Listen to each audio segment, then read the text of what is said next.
To the QAstion Time Lunch and Learn series, episode 9. As I said, I'm now actually back in the office in sunny Manchester, or not so sunny Manchester, and it is great to be back. It's been a really good few months of webinars. We've covered continuous integration, performance testing, TMMI, test automation, self-development, and also heard some fantastic personal journeys as well that people have been on. This week, though, we'll be covering or making a case for exploratory and manual testing, or should we call it human interaction testing. It's something that you don't often see workshops and webinars on, and I thought it was really important to cover. I'm sure Fiona, who'll be leading the session, will introduce herself properly in a few moments, so I will leave that to her. And I did actually also mention to her earlier this morning that I've been subject to a pretty rough night's sleep. The pipe connected to the boiler in my kitchen conveniently burst last night, and I set the fire alarm off, so I had to turn my hand to plumbing at 3 in the morning, which wasn't ideal, and it ended up looking like a scene from the Titanic. And then I spent a few hours after that just trying to get the fire alarm off. So if you do catch me yawning, rest assured, nothing to do with the content. I've just had very little sleep.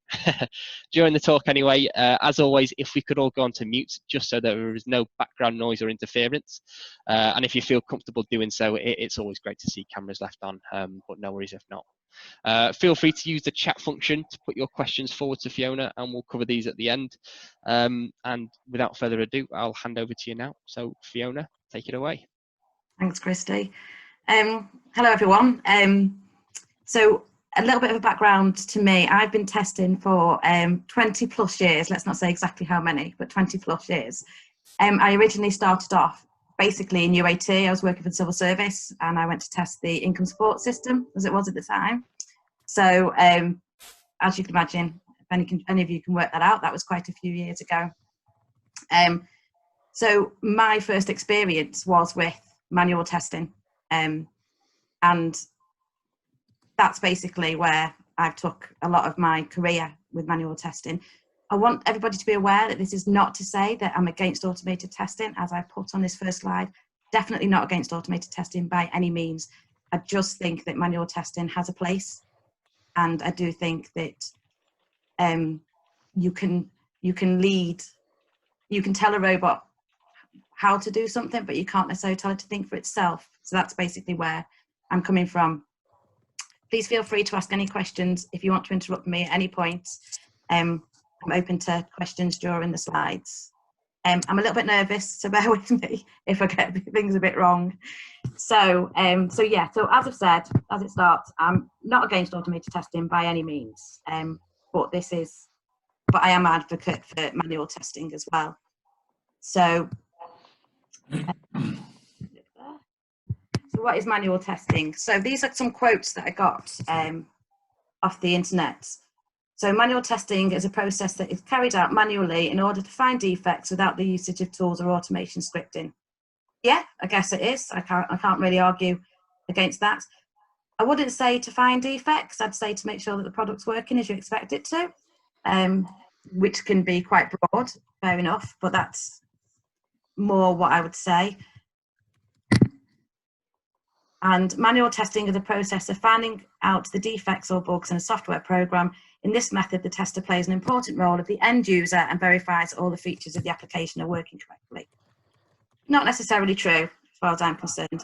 You can manual test using Postman. I know you're using a tool, but you are manually testing the results that are coming back. So when I talk about manual testing, it's more about the results that you're expecting, as much as leading the actual test plan that you are executing as well. So the human brain, I don't think at the moment we are in a place where the human brain can be replaced by automation or by robots. We can still think for ourselves much better.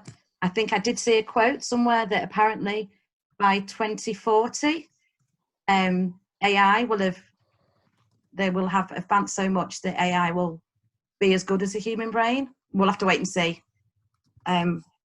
But we've got a while till 2040 yet, so we can keep looking at manual testing or human interaction testing. So basically, as the human, I think, can get a better feel for whether the application looks or behaves correctly, and you get to choose Whereas if you set up an automated test, you are telling it where to go on the next steps, and it doesn't know to do anything different, but the human does. You get feedback immediately. So if you're working closely with developers, you're not waiting for automation tests to run, which is normally a test suite. And you normally wait until the whole of that test suite is run. Then you run through it. You have a look at where the test broke. You then have to go and figure out what the test did, why it broke, etc. Whereas if you're clicking a button on the screen just for ease, then and it goes wrong or it doesn't do what you expect it to do next, you can immediately go and speak to a developer. So feedback is quicker initially. The technique of testing is concerned with the qualitative assurance of the software, and it's used to discover anonymous issues during the process of development of software. So along with this, we should also, we should also use to know the issues after the process of software development is completed. Apart from discovering the flaws, the technique of exploratory testing is also used to get information about the application. So exploratory testing is you don't do what you're told to do. You go around clicking buttons randomly on the screen and seeing what happens almost. You don't follow, so you might have acceptance criteria, but you don't necessarily follow the steps, which I'll talk a little bit about UAT, and that's where UAT comes in a lot.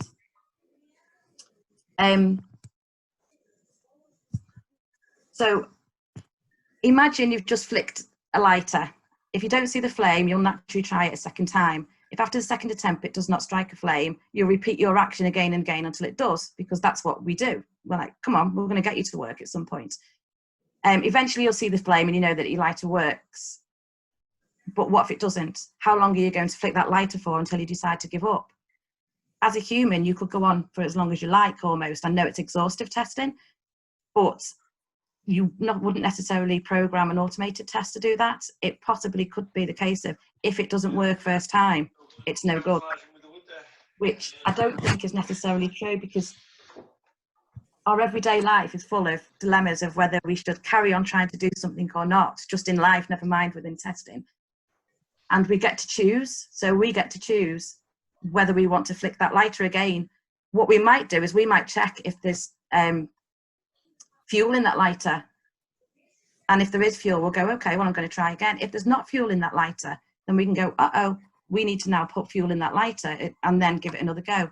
Unless you've programmed automation to do that, it won't think to do that. It won't have those thoughts. So what you can do is, yes, it might fail the immediate test, as in it didn't work first time, but actually it does work. So when you raise a defect or a bug around it, or when you speak to developers, you can actually go, well, actually, we're quite happy that, you know, somebody might try 2 times or 3 times, and then you don't need to raise the bug. Whereas it's likely with an automation test, that would fail at that point, and it would just go back going, it's not worked, rather than having the conversation about how things should work. This is a story that I found, which I thought was quite amusing. Some of you may have heard of it already, but apparently a man drove his car into a lake after following directions from a smartphone app that helps drivers navigating by issuing a turn-by-turn directions. Unfortunately, the app's programming did not include instructions to avoid roads that turn into boat launches. From the perspective of the app, it did exactly what it was programmed to do. So it found the most optimal route from point A to point B, given the information made available to it. And so from the perspective of the man, it failed him by not taking him into the real world into account. If that was a tester or a user, anybody just using maps without being guided, I mean, we've all probably done it with Google, with our sat navs on our phones or in our cars, to be honest. But if you look at a map and you see that you're heading towards a lake, you'd stop. Well, I would hope that we would all stop before we drove into it. But if a robot is told to follow a road, and it wouldn't know to stop before it got to a lake, because it doesn't know what the concept of a lake is unless you've programmed it to know that it shouldn't be going into a lake. So again, manual testing in that respect, or not manual testing, thinking for yourself would probably work better. So with usability or UAT, users know what they like and don't like. That's a given. I mean, we've possibly all worked with users and they don't necessarily share our opinions on how systems should work or shouldn't work. But there's several points. From a business point of view, if you are handing something over to a user, you've got reputation, legal risks, time risks, resource risks, even for getting users. However, they know what they're doing. They can test the system as they expect to use it, not necessarily in the way that it's been built. So it might be built against requirements, but those requirements won't always give the tester the understanding, the system tester, the understanding of what a user or how a user is going to use this system. So you can write an automated test against those requirements, perfectly fine. But when a user comes to use it, they might not like it. And some just don't like it. That's what they'll say. Others, they'll spot contextual, functional, visual, and usability bugs that automation scripts possibly wouldn't find, unless you've actually planned your automation around that, which if you have, then yes, it could do. Also as well, some users I found in the past have one monitor, but need to use two systems on that one monitor. And when they open up one system, they go to open up another system that they want to use and they can't use it. It's literally impossible because it's not been made to be responsive to the screen that it's sitting on. We may have tested for that as an automation test, but a lot of the times we haven't, and a lot of times it hasn't been thought about what other systems or screens the users might use, the size of the screens the users might use as well. So manual testing at that point for a user is key to getting the right product out there. And then the reputation of the business is brilliant, because we're not saying that testing is done because we finished automation testing and that's the last of our regression. What we're saying is, users, you go have it, let us know what your thoughts are, and then we can react to those thoughts. There's also accessibility testing. I know there are automated systems out there for accessibility testing, but I don't think that they actually capture everything that you would want to do for a user. So testing web accessibility ensures that the web content is reachable to anybody without any barriers whatsoever. It not only focuses on verifying usability, but makes sure that it can be used by people with many disabilities. And trying to mimic somebody who's, I don't know, deaf or blind or any other disability via a robot is very difficult to do. So accessibility testing, again, would be done by a manual tester with the idea that they can, well, ideally you would have somebody who's got that disability testing it for you, I would have thought, but I guess we're not all necessarily privileged to be in that position. So the human element on testing, I think, is still very, very important. We also have some organisations that I've definitely worked in where regulatory applications have to be blamed on a human if any errors go wrong. So, for example, if you've developed a pacemaker and that pacemaker doesn't work for whatever reason, I know it's a very strong way of looking at it, but I didn't choose aeroplanes that falling out the sky, so that's good. Then what the legal people can't blame a robot. So if you say, here's my automated test, this is what's passed, the legal person cannot put a case against a robot or an automated test. They have to do it against a person or a company. So there is always a human needs to be blamed. And I know that sounds terrible, you don't want to be blamed for something, but they have to be. So a lot of regulatory companies won't allow you to do automated testing, or if they do, you have to do an awful lot of manual testing and sign, not in blood, but sign your name against those tests and the results that have come out of those tests as well. Cost. We all know that cost is, so every company has it.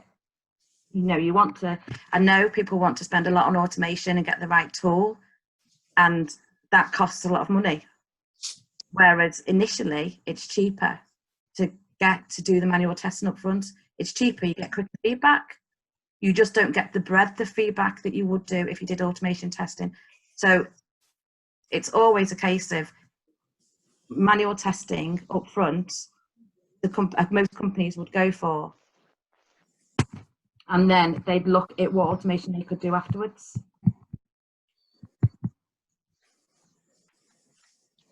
Another thing that I'm not sure, I mean, people might question this, so that's fine.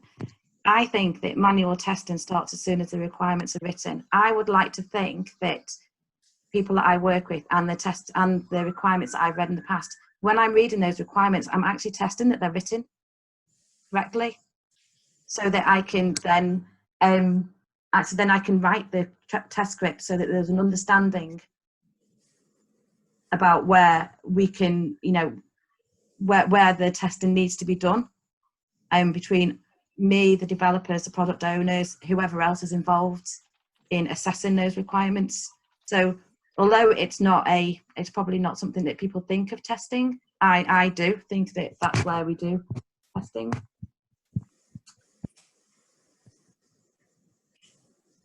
We know as well that requirements can change during flight. So during a sprint, or you know, your waterfall process, wherever you're working, requirements can change.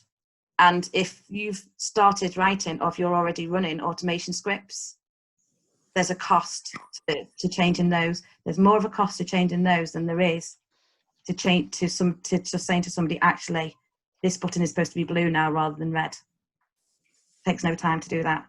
So you need to be aware that any manual tests that you have, any automated tests that you have, could require a lot of rework, depending on how confident we are that the requirements aren't going to change.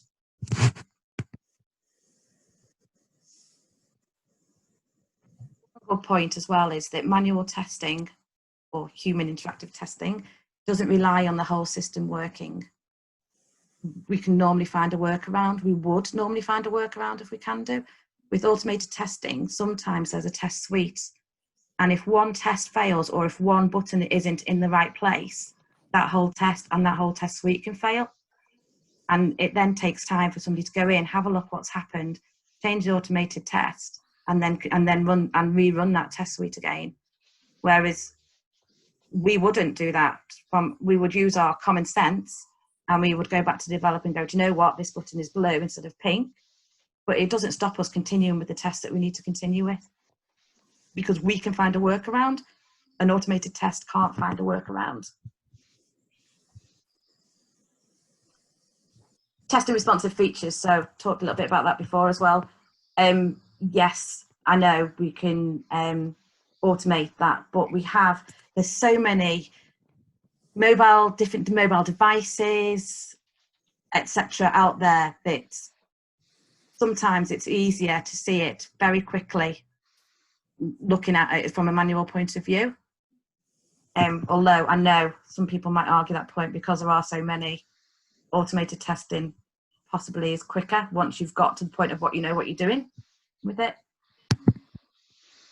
Yeah, and that's the end of it. That's my blurb. Thank you all for listening, and I'm happy to take any questions you may have. Yeah, thank you for that, Fiona. That was really interesting. Interesting to hear, you know, why the human element is, I suppose, vital for both, you know, exploratory and accessibility testing. Also interesting to hear about accountability as well, and you know why in some circumstances they just need someone to be accountable for the testing of certain things. I suppose I was interested in, I know you say you're vastly experienced within tests. You've worked in lots of different environments.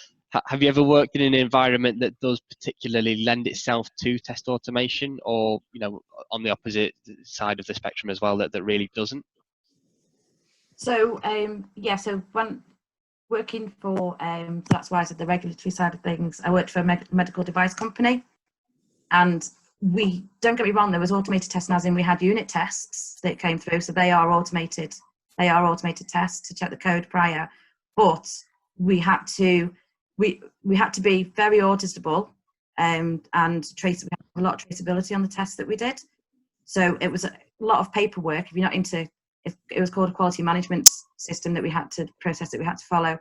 So we had to have all of the tests written down and the steps that we did and copies of the results, and it had to be from a paper format, because it had to be able to be locked away in a cupboard in effect, but then brought out if any auditors were coming to come and see us, and we did have to sign those off.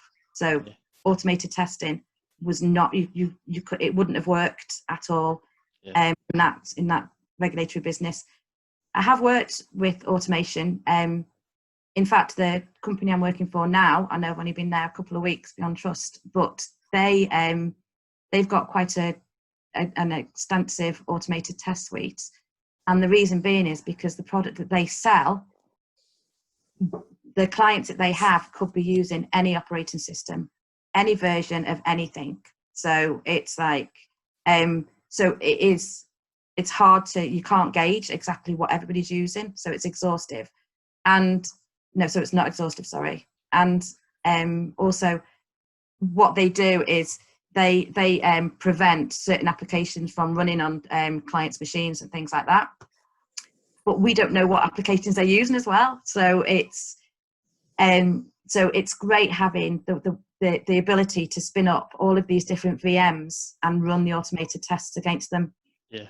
Give us that confidence that we know what was previous, from a regression point of view, we know what was previously working. Yes, we're making this change, and it's a good idea to try and get information off the clients as to what the change is, and what's their main operating systems they're using things on, which we will do, and that's what you manually test against. But it's so much quicker with the automation side of that. So I am an advocate for automation. I just don't want us to forget about manual testing. That's all. Of course.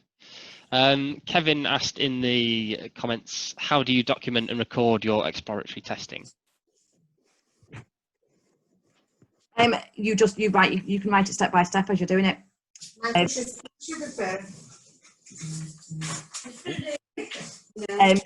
So you don't have to have, the only thing I would say is that for exploratory testing, it's hard to estimate.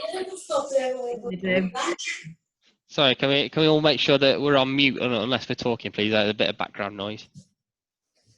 So you can write what you've done as you're doing it, the step by steps that you've done and where you've got to. I don't think that's a problem, but estimating for exploratory testing is difficult unless you have a complete knowledge of the breadth of the system that you're going to look at.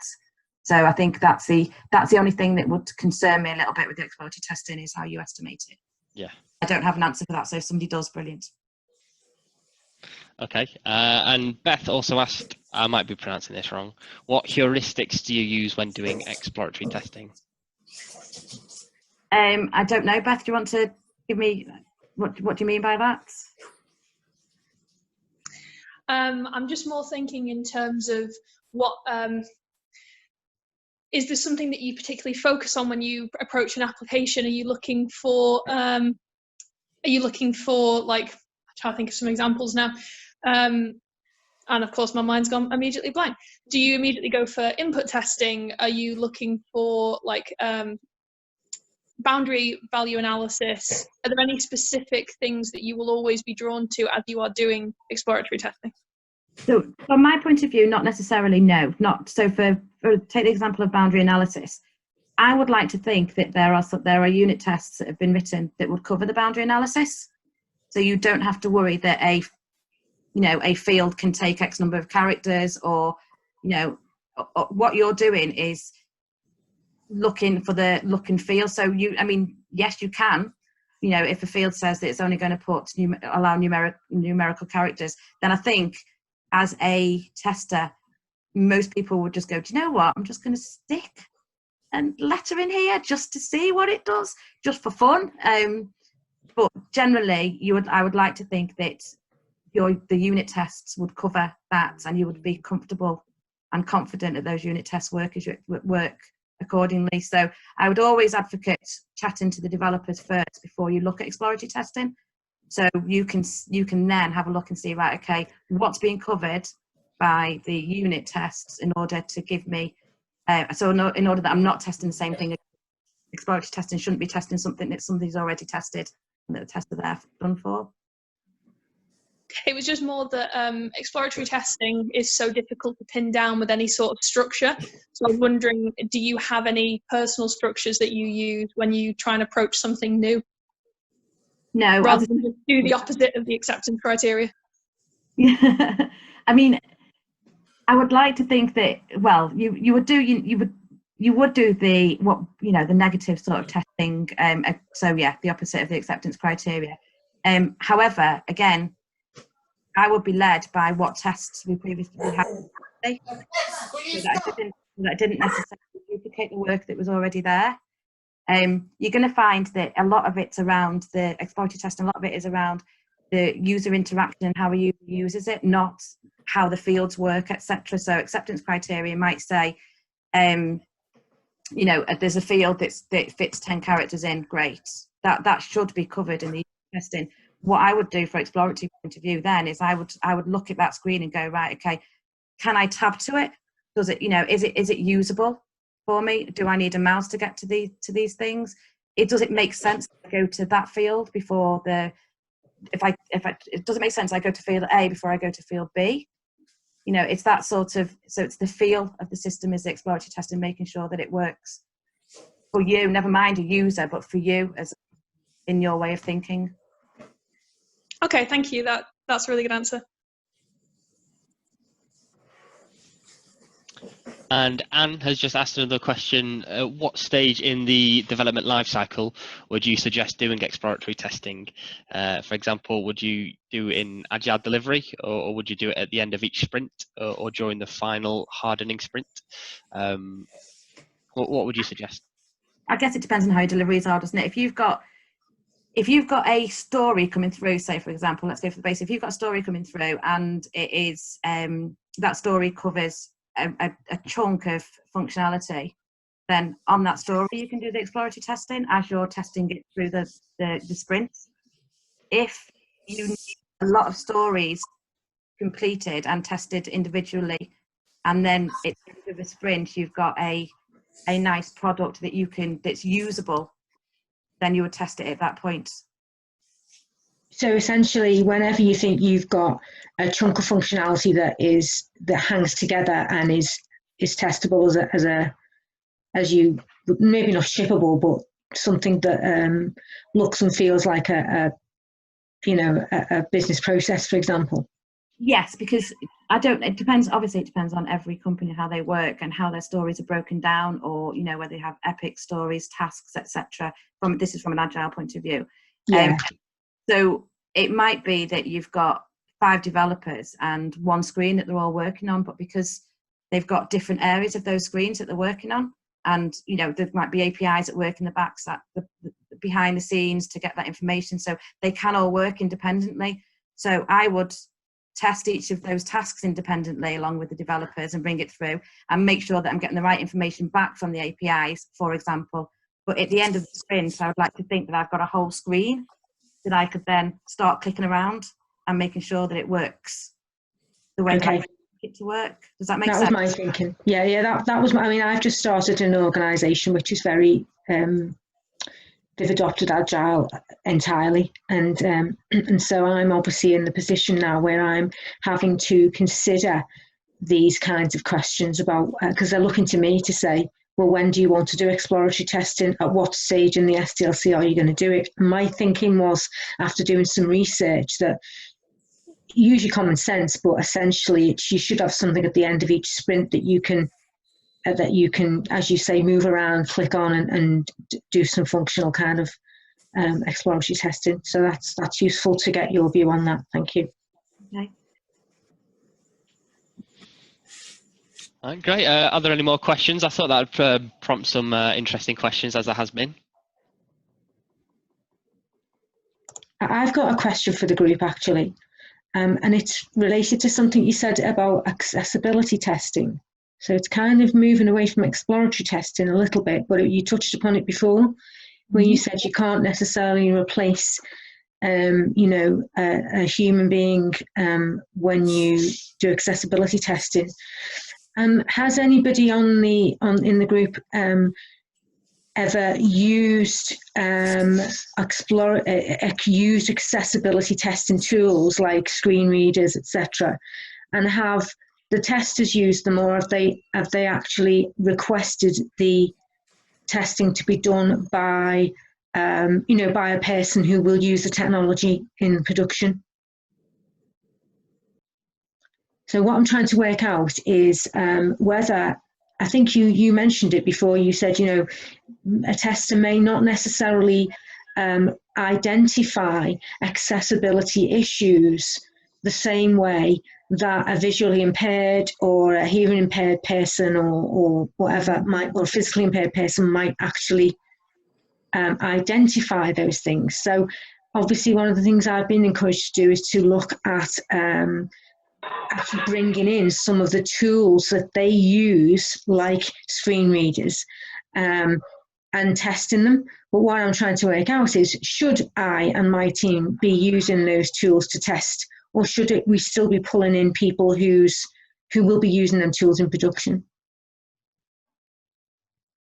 Just interested to get the view of people. I personally haven't worked with any of the tools. I've worked with external companies who, and this was for in effect sort of beta testing with them, and we used heat maps and such to see, you know, how somebody who had never seen this system before, when we gave them instructions on, well, we said, right, we want you to get from A to D. What you do for B and C in between is up to you. And then we've used heat maps, but I've not used specifically anything for accessibility testing. Okay. Okay. There is a company, and I can't remember the name off the top of my head, that use disabled users. And they may not necessarily be blind, or it's from a different spectrum of users to test different applications. It's not cheap, but if you depend a lot on accessibility for your web pages, it may be worth investing in. And they use a broad spectrum of users, and you tell them what you want them to test, the different web pages, they go away and do it and then come back with a report.